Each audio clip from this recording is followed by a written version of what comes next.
my dad used to request our relatives to, let me and mom stay because I was a baby.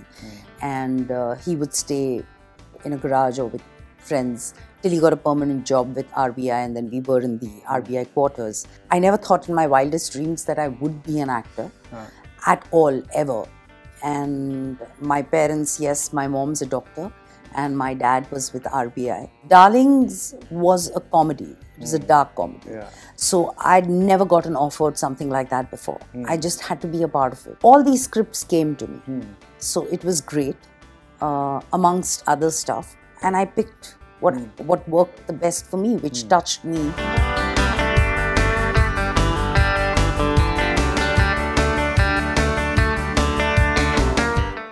Hi, I'm Shefali Shah and you're watching me on Bollywood Hungama, and you have to come and watch Dr. G on the 14th of October in the theatres.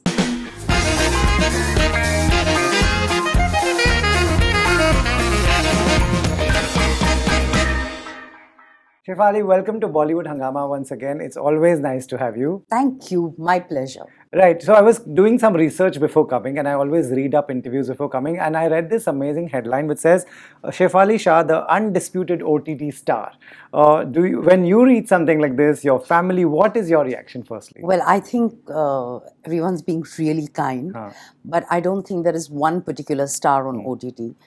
That's the beauty of it. That every actor in their own place, every character, and every technician or creative person as well is a star on OTT, which I think is great. Right. Also, since I did research, I did a good job, I think. I also read in your recent interview about your childhood in Mumbai. This is a city where you grew up. We feel we know you so well, and everybody, people may think that you've always been in movies, in the film industry. You had a very different childhood, and your parents had a very different life here. Yeah, absolutely. I had nothing to do with films, except the ones that I went and saw. I never thought in my wildest dreams that I would be an actor at all, ever.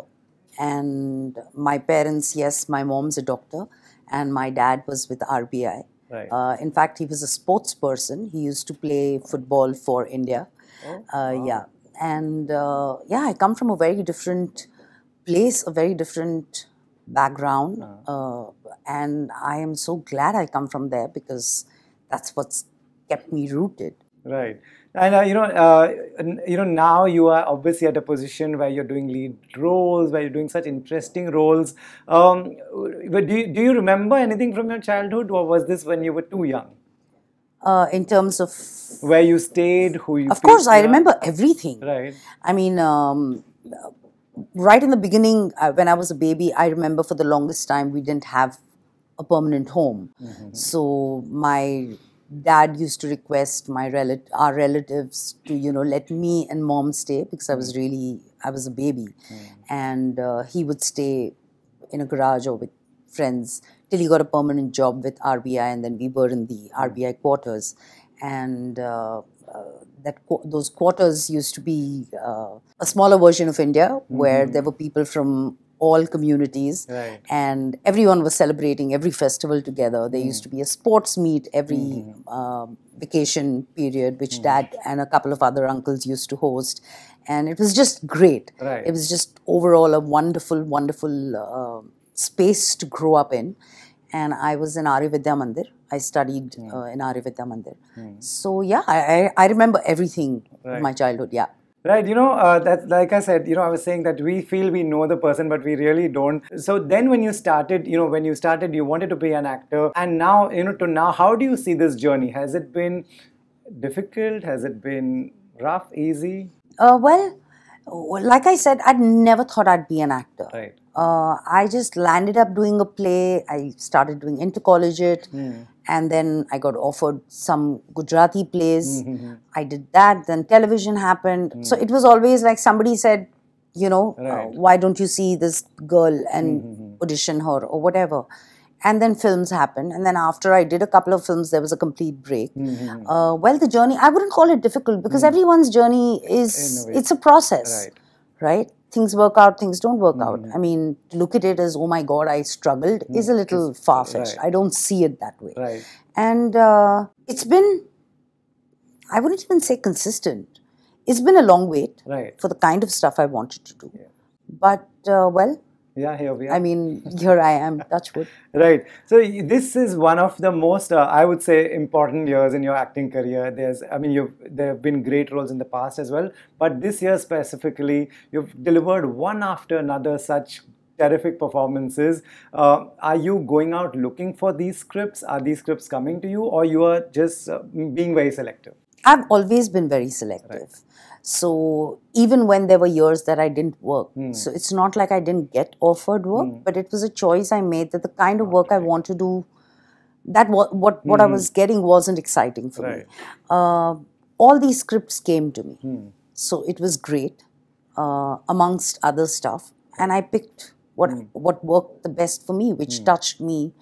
And I said, okay, I have to be a part of this. Right. You know, when there's this patch when not much work comes, how tough it is to say no, because you know it's so inviting. Sometimes the producer is big, sometimes money is great, sometimes how tough it is to say no, I'll wait for something else. Realistically, money was never great. And because I had no plan for my career, I did it, I act because I love it so much. Right. That it didn't make sense just going to work because I had to keep myself busy, or I had the luxury of choosing because I was not the bread and my house wasn't running on that. Right. And it was difficult. It was frustrating for some time because I used to keep thinking, you know, I get appreciated, but it doesn't translate into the kind of work I want to do. Right. But after a point of time, I reached a very comfortable space of knowing that the kind of work I want to do will come rarely. Right. So I just have to wait for it. You know, everybody's journey is different, but it'll be great if you can tell people how important it is to wait for that and not just give in to something that's immediate. But you know, it might be a different way that it works for somebody else. Fair enough. Right? Maybe it's a consistent working that may get you what you want. I chose this and it worked for me, but it worked for me after so many years. Right. You know, some years ago, if anybody was asked that a woman in her 40s was going to lead, they would have laughed at it. Right. But this has worked for me. Right, this has worked. You know, everyone has to pave their own path and figure their own rules and break their own rules. Right. And decide what journey to take. Right. Delhi Crime really gave you a very different and a very powerful identity. A lot of people see you as that cop now. What personally did it do for you? Everything. Yeah. Yeah. It changed my life. It was the turning point of my career. Okay. It was actually the coming of age of my career because before that I didn't really have a career. And it was my learning process. The way I used to work before Delhi Crime and the way I work now is very, very different. It's far more detailed. It's it's just different. I can't explain it. Right. And finally, the appreciation that I used to get started getting translated into the kind of work I wanted to do, which was a big deal, which is really a big deal, which did not happen all this while. And it took one man to put me out there in a lead.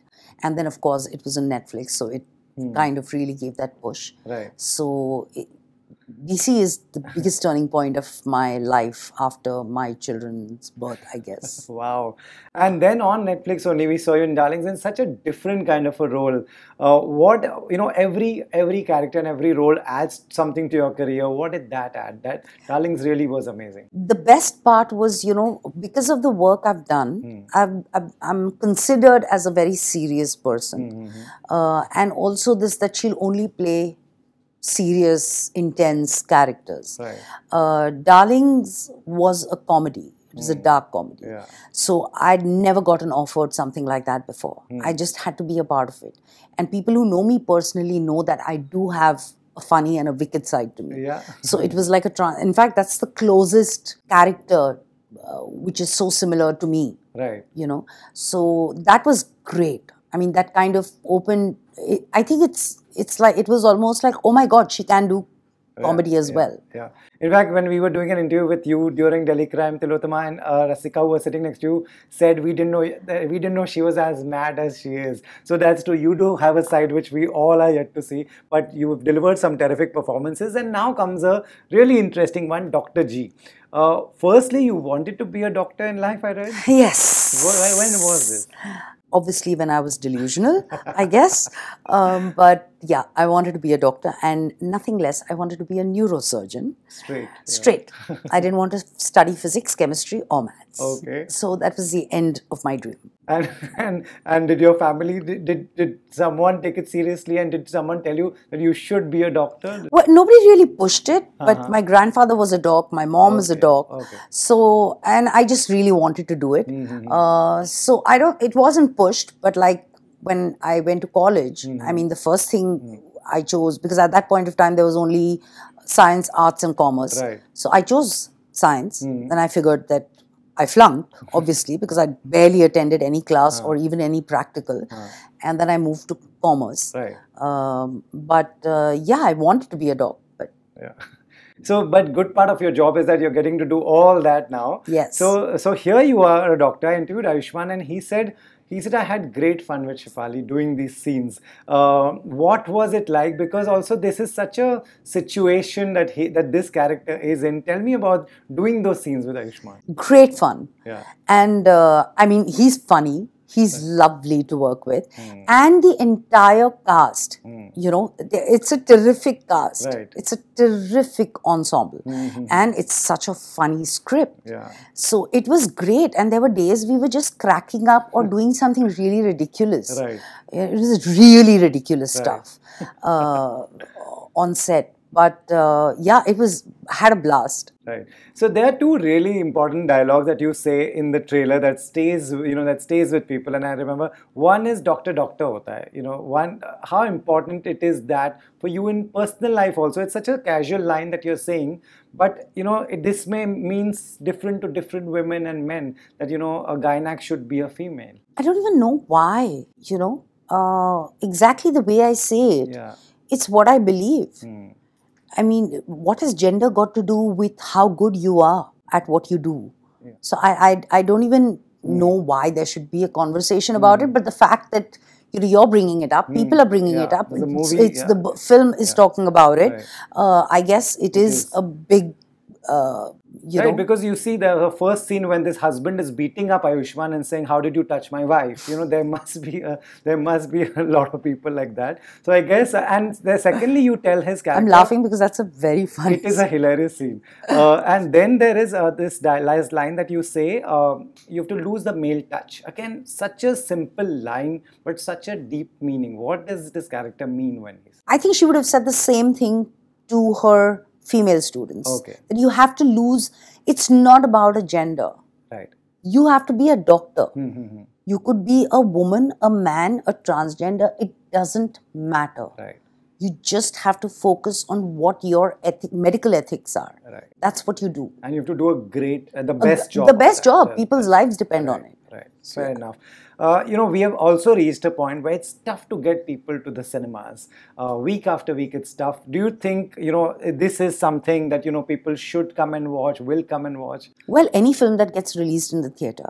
I mean, I really hope and I wish all the time that people should, because it's going to cinemas is a culture in our country. And I'm hoping that people, I mean, at least the reactions that we've gotten for the trailers, etc., are like people are looking forward to going and watching this in cinema. And also because cinema has changed. Right. It's not just about those big films with great action sequences or great dance and drama. It's about content. It's about stories. And yes, it raises a point as well. Yeah. It makes you think. But it's the best part of it is that it's really funny. So it's so much more palatable. Right. You know, you've been doing interviews with us for so many years. Why is it more so in the last this year, I guess. Right. And why is it difficult now to pull people to the theatres and repeat it again and again that please come and watch our film? Look, realistically, 2 years ago, everyone's lives changed. Completely changed. So even the financial situations of people changed. Right. The fact that for the longest time, people did not want to be in a crowded place, and fair enough. Right. I mean, even now, some people, it's not like COVID has vanished. Right. You know, people are being kind of concerned about it and careful about it, and rightfully so. Also, OTT did change the game. Right. Because if you could watch stuff in your house at your time with that comfort level, it obviously works. Right. And it's great content that It's even you great make. content. It's content from all across the globe. Right. So you're introduced to so much more all of a sudden Right. that, you know, till a point of time we were watching films that were just made in Hindi films. Then you opened up to the South. Right. Marathi films, Gujarati films. I mean, you know, and then now you're watching cinema from across. Right. So your tastes are also changing. Right. Fair enough. You know, Yeah. so they probably are a little more critical, which is fair enough. Their likes have gotten a little more attuned, likes and dislikes. So I guess because of that, Right. but I genuinely, like I said, Yeah. cinema is a culture in our country. It can never, ever go. Right. How do you go to cinemas personally? What do you see? Does the trailer impress you? Does the poster impress you? Cast? How Cast, do you decide? director. Yeah, cast director. Yeah. For most people, it's that. Right? Yeah, it's like, you know, Vipul will see every trailer, every teaser. Right. I don't do it. You don't know. But it's like, acha, ye film, I want to see it. It's like that. Right. So by default, do you accompany him and you all Yeah, go yeah, for yeah, a lot yeah. of movies? He watches everything. Right. Yeah. As he should. Great. But this looks amazing. So we can't wait to watch this. Thank you so much for your time. Thank you.